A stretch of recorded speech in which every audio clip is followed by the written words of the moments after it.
hindi lamang ang mga BBM gang at loyalist ang may gustong matumba si VP Sara bago 2028. Yan din pong grupo ni Risa Ontiveros. Yun. Opo. Kaya they have this tactical alliance right now. Na they have this common foe that they have to defeat in 2028. And they're trying to do that sa impeachment. Kasi pag election mo ngayon, sinabi na ni former Senate President Franklin Drilon at ni former Ombudsman Conchita Carpio Morales na VP Sara is the woman to beat kung mag-election tayo ngayon.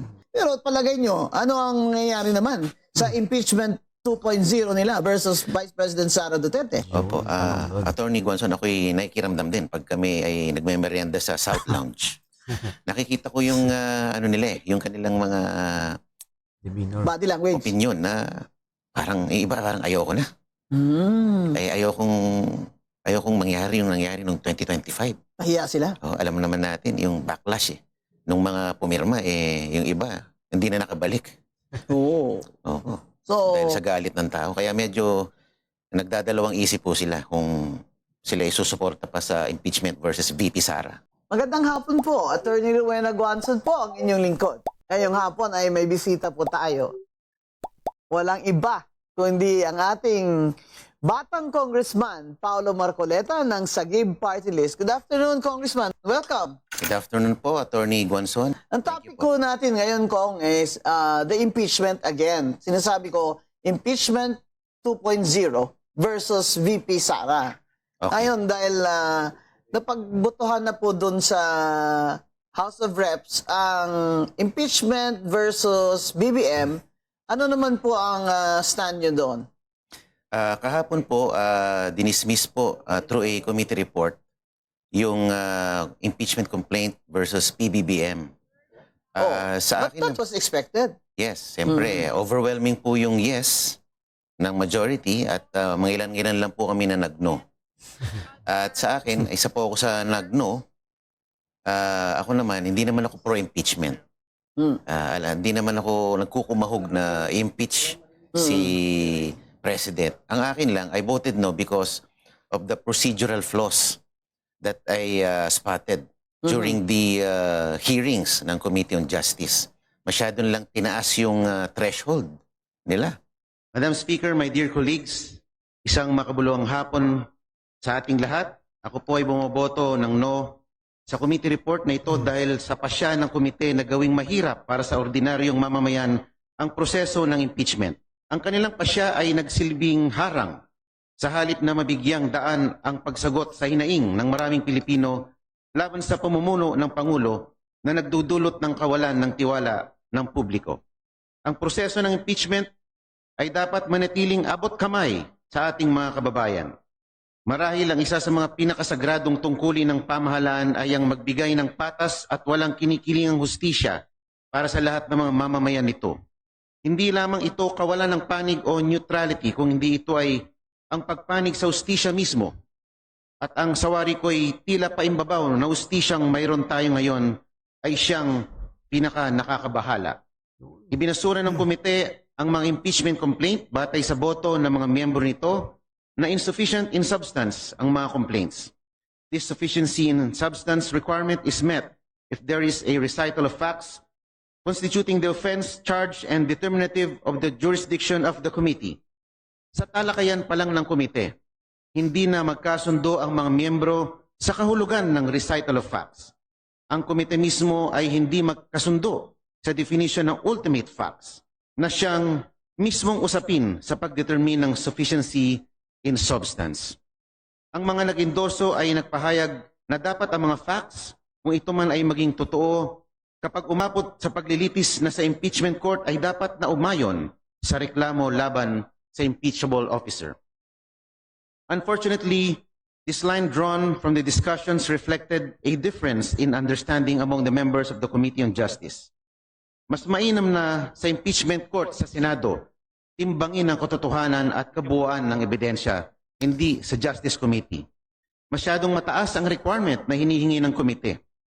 Inahilin tulad ng komite sa isang legal proceeding ang paghahanap ng statement of facts. Ang naiwang tanong sa usaping ito ay kung in-apply nga ba ng komite ang tamang threshold o standard nung idineklarang hindi sufficient in substance ang mga complaints.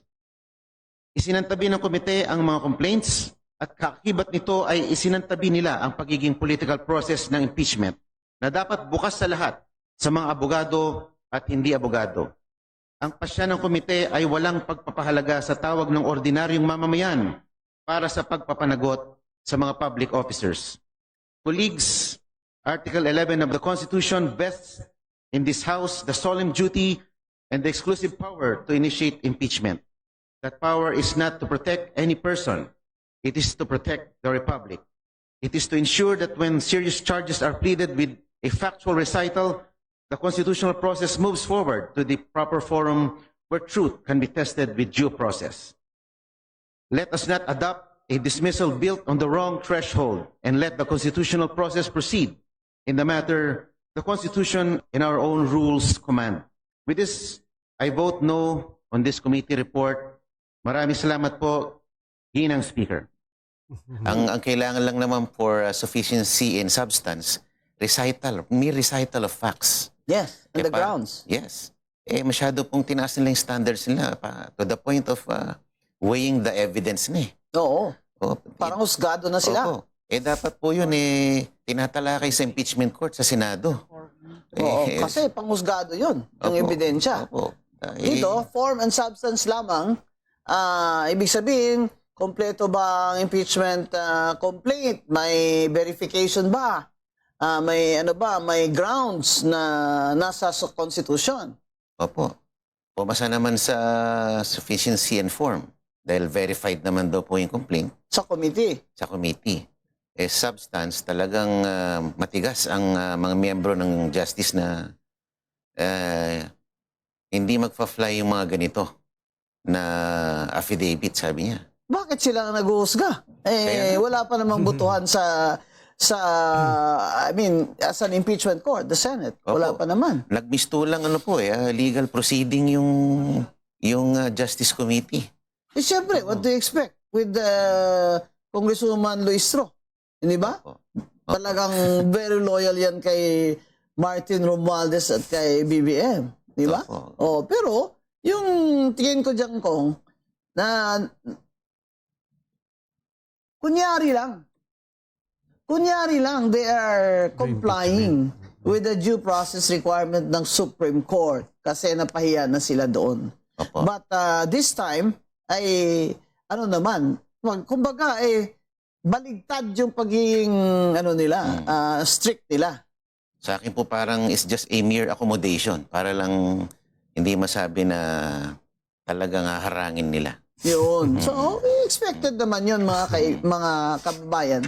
Pero, ang baseline talaga ng lahat ng mga pagsusuri natin sa ating mga congressmen at congresswomen dito sa impeachment ay kung tayo ba ay naniniwala sa kanila. Do we trust them to do the right thing and to do what is right by the Constitution and the Supreme Court rules? So, sa akin, di naman yun kung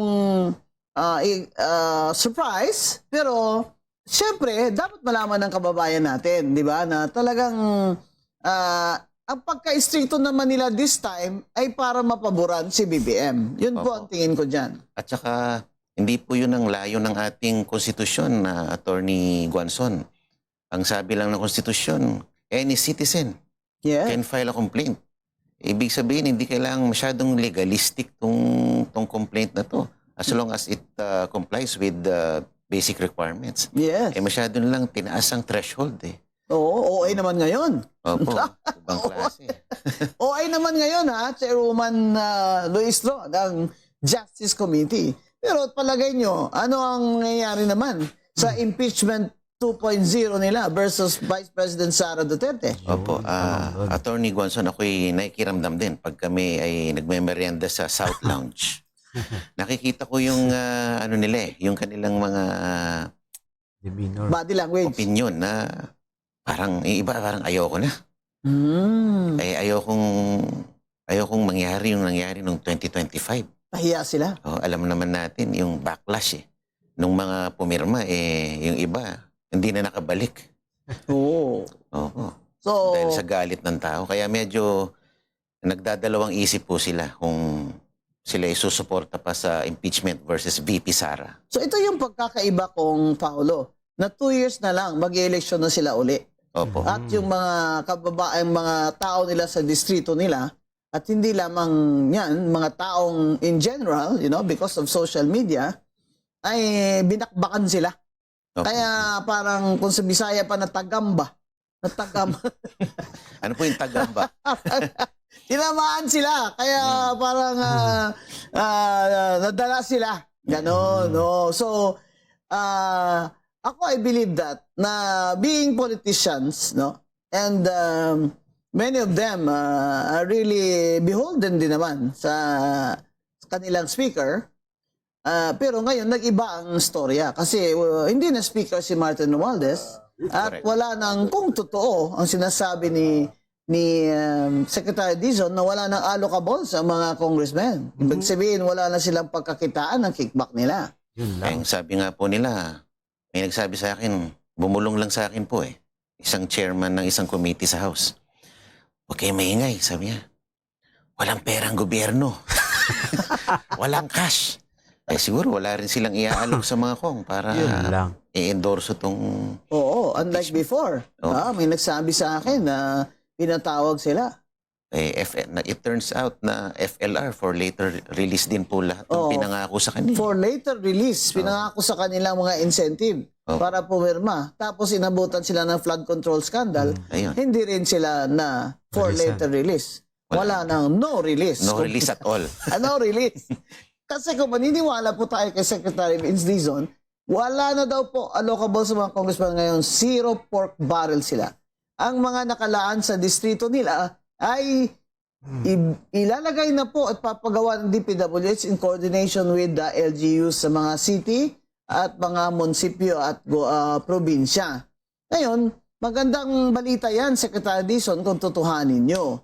Kasi alam nyo naman na ang DPWH, kahit wala pa mga congressman, ay nakikikickback po mga officials dyan. Di ba? Kaya po kayo nahirapan dyan sa pag-imbestigan nyo sa DPWH dahil yan po sila ay nagpapasok na ng kanilang kakikbakan at mga kontraktor simula pa doon sa National Expenditure Program na sinasabit nila sa House of Reps. Hindi ba, Kong Paolo? Opo. Ngayon medyo nag-iingat na sila dahil nakabantay po ang taong bayan. At dahil sa yung ginawa po ni Congressman Lebiste na isiniwalat niya po yung Cabral Files, nakita nila ang allocables ng bawat distrito ay umaabot ng 3 billion. Wow. 1 to 3 billion. Kahit maliit ka lang na distrito. Pero ang kay Sandro Marcos ay 5 billion or 8 billion. Siyempre, pag malapit ka sa kusina, ibang ano mo. Oo. Ibang ulam. Pag ikaw ay malapit sa kawa, di ba? Oo. Iba naman yun. At si Martin Romualdez ay 8 billion din. Opo. Ano na po nangyari dyan sa, may pet peeve ako dyan, si Edwin Garjola. Pumapasok pa po ba yan? Yung CWS party list na tong traktor? Minsan na sisilayan ko po, minsan nagpapakita rin po sa plenaryo. Pero siya po yung may ICI investigation at na-frozen yung kanyang assets, di po ba? Opo.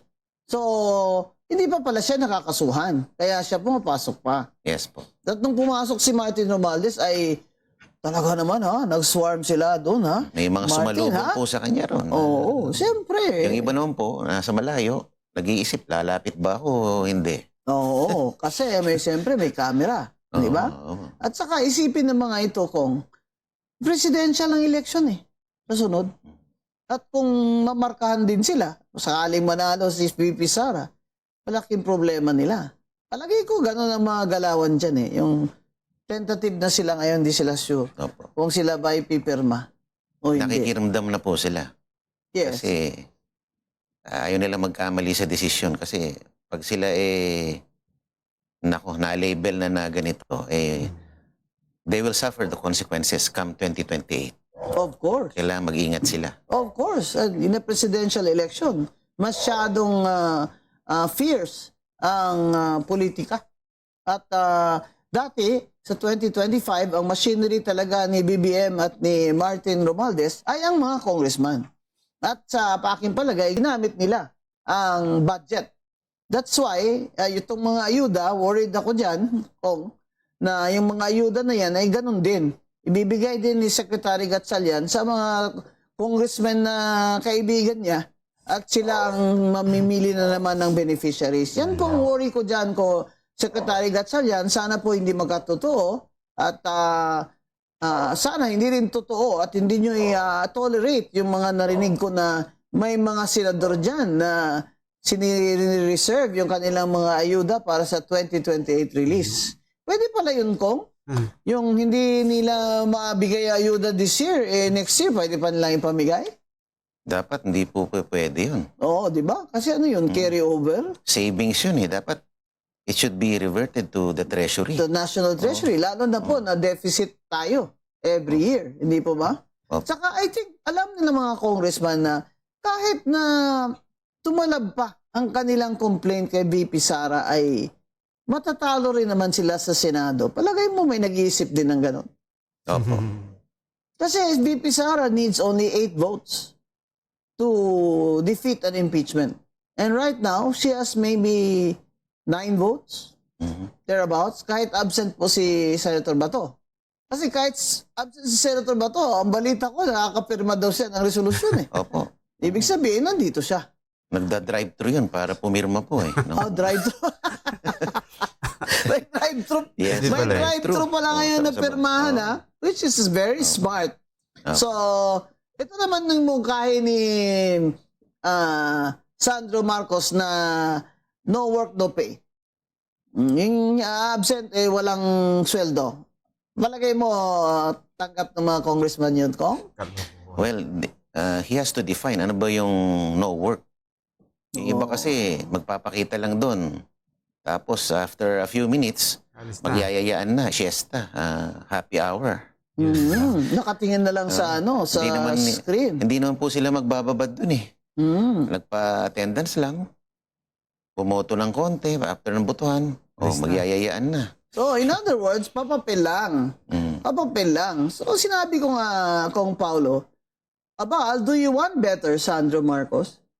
Huwag na lang swelduhan ang mga congressman at senador. Total deficit naman tayo. Wag muna. Wag mo na. Diba sa Venezuela, half na lang ang salary nila ngayon. Diba? Kaya, palagay ko, magandang balita yan. No. Do you think that will be acceptable to the congressman? Ewan ko kasi mahirap i-sustain yung lifestyle ng iba eh. Ayun. Nakatikim na kasi ko ng billion. Kung biglang puputulin mo, baka kung ganyan lang, huwag na tayong tumakbo. Maganda. Sa akin, okay to Sa akin, okay to na ang congressman po, kung wala po silang sweldo o kaya per diem na lang sila, no? Per diem na lang sila, bawat attend na lang, no? Saka ang attend na may time in, time out, no? Kung ganyan, makakasave po talaga ang gobyerno. Ilang bilyon kaya ang pangsweldo lang dyan? At saka yung allocables, kung inabolish na po yun, sabi nila, ba't pa ako tatakbo Wala na akong pagkakakitaan. Yun. So, yung matitino na ang tatakbo niya. Yes. At siyempre, mamimili na po kayo ng mga honest at may mga ganito, utak, no? Para mag-focus na po mga congressman at congresswomen sa legislation at paggagawa ng mga mabuti at tamang batas, lalo na para sa ating ekonomiya. Nakita na natin ngayon, Kong Paulo, na ang impeachment is very divisive. Nahati po mga Pilipino ang tao. Ang iba gusto talaga ma-impeach si Sara dahil gusto nila, mawala na siya sa eksena, may chance na sila. Opo. Kaya, hindi lamang ang mga BBM gang at loyalist ang may gustong matumba si VP Sara bago 2028. Yan din pong grupo ni Risa Ontiveros. Opo. Kaya they have this tactical alliance right now. Na they have this common foe that they have to defeat in 2028. And they're trying to do that sa impeachment. Kasi pag i-election mo ngayon, sinabi na ni former Senate President Franklin Drilon at ni former Ombudsman Conchita Carpio Morales na VP Sara is the woman to beat kung mag-election tayo ngayon. Yan po mismo kay Senate President Drilon na isa sa mga dating chair pa nga ng Liberal Party. Ano? Kaya ngayon awkward yung para sa akin na awkward yung Liberal Party kasi dati talagang on its own position talaga siya versus Nationalista Party, doon sa kay Duterte versus Liberal Party, ganun. Ngayon may koalisyon na sila sa mga kaliwa. Ito yung Risa Ontiveros sa Akbayan Party. So, do you think that coalition is going to be enough to defeat Vice President Sara? Sa akin po, matatalino na ngayon ang mga botante. Kasi iisipin nila, bakit itong partido na ito na dating sinasabi magnanakaw itong tao na to, ngayon ayos lang sumiping ito sa administrasyon na ito. Parang lumalami ang kanilang paninindigan. Sabi nyo, ganito, magnanakaw siya ngayon. Hindi kayo makapagsalita. Dati, never again. Oh, dati never again. Ngayon, together again. Together again. Diba? So, Together again. sana pong mag-isip yung mga tao na ito bang mga ito dapat ba bigyan ng kredibilidad? Dahil kumbaga sumisiping ka sa dati mong kaaway para lang magapi itong malakas na kandidato. Matindi ang mga pinaglaban nila. Tapos bigla ngayon ayaw na nila ng BBM resign. Opo. Napansin ko, Makabayan lang ang nagsasabing BBM resign o Sara resign. Ang Akbayan ay hindi nagsasabing BBM resign. Which is an indication for me na meron na nga sila. Meron silang tactical alliance o meron silang opening for a tactical alliance with the BBM gang in 2028. Yan po ang dapat malaman ng mga Pilipino, ng mga kababayan natin, dahil po asiwa po ako sa mga ganun na ideology ng kaliwa tapos sasama na naman sa Marcos gang para lang po sa kanilang desire for power na makapasok sila sa maybe presidential candidate or vice presidential candidate itong si Senator Risa Ontiveros, di ba? Kaya dapat ho alam talaga ng mga kababayan natin yan.